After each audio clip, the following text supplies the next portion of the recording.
कैसे हैं आप सब। उम्मीद है खैरियत से होंगे। आज की इस वीडियो में मैं आपको पेपर इलेक्ट्रोफोरेसिस के बारे में बताऊंगी। पहले एक वीडियो के अंदर मैं आपको जेल इलेक्ट्रोफोरेसिस जो है उसके बारे में बता चुकी हूँ। तो वीडियो को स्टार्ट करने से पहले मेरे चैनल को सब्सक्राइब करें। अगर आपको वीडियो अच्छी लगे तो इसको लाइक करें एंड शेयर करें। तो स्टार्ट करते हैं पेपर इलेक्ट्रोफोरेसिस। तो इसके सबसे पहले देखा जाए तो यहाँ पे 3 चीज़ें हैं। एक पेपर, इलेक्ट्रो एंड फोरेसिस। ठीक है, पेपर कोई भी पेपर हो सकता है। फिल्टर पेपर मोस्टली यूज़ होता है। ठीक है, सेलुलोज के जो पेपर है उसको भी यूज़ किया जाता है, सेलुलोज एसीटेट पेपर। ठीक है, electro mean electric current, phoresis mean break down या फिर पीसेस। तो ये क्या है, ये है पेपर इलेक्ट्रोफोरेसिस। इसमें क्या किया जाता है, इस तरह का जो है ना, ये 2 टैंक्स होते हैं, इनके अंदर बफर सॉल्यूशन प्रेजेंट होता है। पेपर ले लेते हैं कोई भी, ठीक है, तो उस पेपर की एक जो साइड होती है वो इसमें डिप होती है, ठीक है, और एक जो साइड होती है ना वो दूसरे में डिप हुई भी होती है। और उसके बाद क्या किया जाता है, ये देखें, ये इधर डिप हुई भी होती है। यहाँ पे अपना जो मटेरियल होता है उसको कर दिया जाता है, ठीक है, ऐड जो भी सैंपल होता है। और उसके बाद यहाँ पे उसकी जो है ना, ये डॉट्स में ये आपको नज़र आ रहा है कि उसकी क्या हो जाएगी, सेपरेशन हो जाएगी मैक्रोमोलिक्यूल्स की इसके ऊपर। ये टेक्निक जो है ना, इसको कहते हैं पेपर इलेक्ट्रोफोरेसिस, क्योंकि इसमें पेपर यूज़ होता है, फिल्टर पेपर या फिर सेलुलोज एसीटेट पेपर यूज़ होता है। तो पेपर इलेक्ट्रोफोरेसिस में सबसे पहले इसके प्रिंसिपल के बारे में देखते हैं। तो प्रिंसिपल में जो चीज़ इंपॉर्टेंट है वो ये कि इसमें क्या होता है, चार्ज मॉलिक्यूल्स होते हैं ना, चार्ज मॉलिक्यूल, वो मूव करते हैं इलेक्ट्रिक फील्ड में। हम क्या करते हैं, इलेक्ट्रिक फील्ड अप्लाई करते हैं, एक साइड पे भी और दूसरी साइड पे भी, दोनों तरफ इलेक्ट्रोड जो है वो लगा लिए जाते हैं। अब अगर आपकी जो चीज़ है, यानी फॉर एग्जांपल अगर आप अमाइनो एसिड को सेपरेट करना चाहते हैं, जो अमाइनो एसिड होंगे पॉजिटिव वो नेगेटिव साइड की तरफ मूव करेंगे, और जो होंगे नेगेटिव वो पॉजिटिव साइड की तरफ जाना शुरू हो जाएंगे। ठीक है, मतलब ऑपोजिट जो है ना वो मूव करेंगे। और ये सारा काम किसकी वजह से हो रहा होगा, ये इलेक्ट्रिक करंट की वजह से हो रहा होगा। अगर आप डीएनए या इस तरह की कोई भी चीज़ करते हैं तो उनका फास्फेट बैकबोन होती है, इस जिस्म के ऊपर नेगेटिव चार्ज हो जाता है, तो वो पॉजिटिव की तरफ मूव करेंगे, मतलब एनोड की तरफ मूव करेंगे। और अगर पॉजिटिव चार्ज वाली सब्सटेंसेस हैं, अमाइनो एसिड्स हैं, तो फिर वो मूव करेंगे कैथोड की तरफ, यानी नेगेटिव चार्ज वाली साइड की तरफ या इलेक्ट्रोड की तरफ। तो यहाँ पे जो बफर्स हैं उनका बहुत इंपॉर्टेंट रोल है, क्योंकि उसका एक पीस एक बफर में टैंक में और दूसरा दूसरे बफर टैंक में डिप हुआ होता है। ठीक है, तो इसके लिए यहाँ पे अभी हम जो इलेक्ट्रोफोरेटिक जो बफर्स हैं, ठीक है, वो कौन कौन से हैं, ट्रिस एसीटेट, ट्रिस बोरेट, ठीक है, ट्रिस फॉर्ट, ये 3 तरह के बफर्स जो हैं ये मोस्टली यूज़ किए जाते हैं इन सब टेक्निक्स में। तो बफर के काम देखते हैं कि बफर क्या काम करता है। ठीक है, तो बफर जो है ये इसका मेन मकसद है पीएच जो है ना उसको कंट्रोल करके रखना, ठीक, करंट को जो है कंडक्ट करना, मतलब एक साइड से दूसरी साइड जो आयंस की मूवमेंट हो रही है वो सब कुछ ये कंट्रोल कर रहा होता है। नेट चार्जेस जो है उनको डिटरमाइन कर रहा होता है, आयनाइजेशन में हेल्प कर रहा है। और ये क्या करेगा, इलेक्ट्रोड के ऊपर मतलब बता रहा है कि कितना सोल्यूट किस तरफ जाएगा। ठीक है, ये बफर तय करता है। ठीक है, और उसके बाद अभी जो है वो देखेंगे कि करंट जो है वो कितना जाएगा और किस तरह जो है वो इलेक्ट्रोफोरेसिस का जो है ना प्रोसेस वो परफॉर्म होगा, और ये सब कुछ जो है बफर जो है वो कर रहा होता है।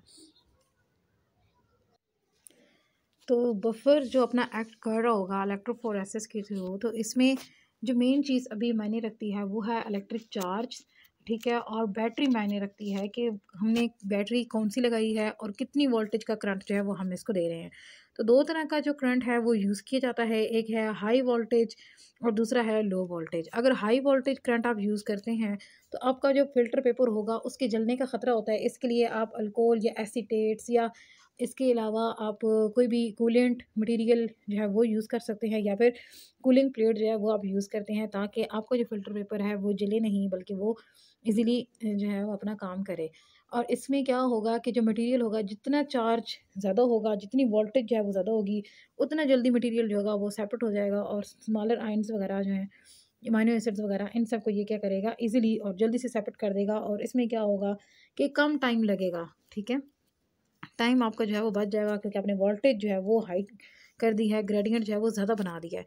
लो वोल्टेज में क्या होता है कि टाइम ज़्यादा लगेगा, ठीक है, लेकिन ये सूटेबल होता है कुछ कैरियर के लिए। ठीक है, क्योंकि कुछ ऐसी चीज़ें हैं जो सेपरेट नहीं हो पाती, और उनके सेपरेट करने के लिए या उनके पेनिट्रेट करने के लिए जो है वो काफ़ी ज़्यादा टाइम रिक्वायर्ड होता है।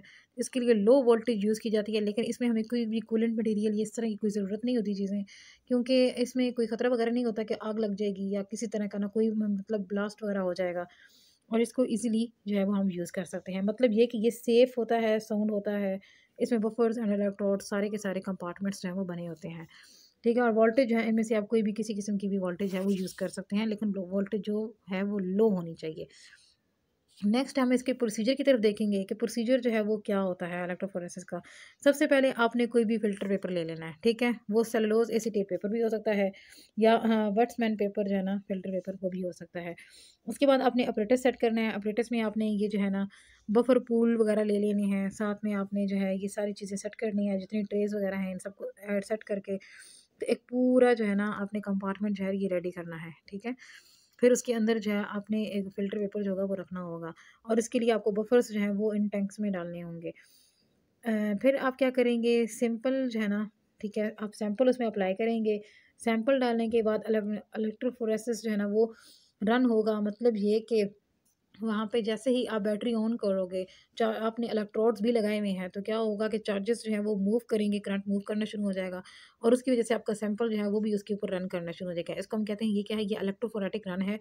उसके बाद आप इसको किसी भी तरह से कोई भी रेडियो एक्टिविटी जो है ना वो आप डिटेक्ट कर सकते हैं, एब्जॉर्प्शन, अल्ट्रावायलेट रेजेस, ठीक है।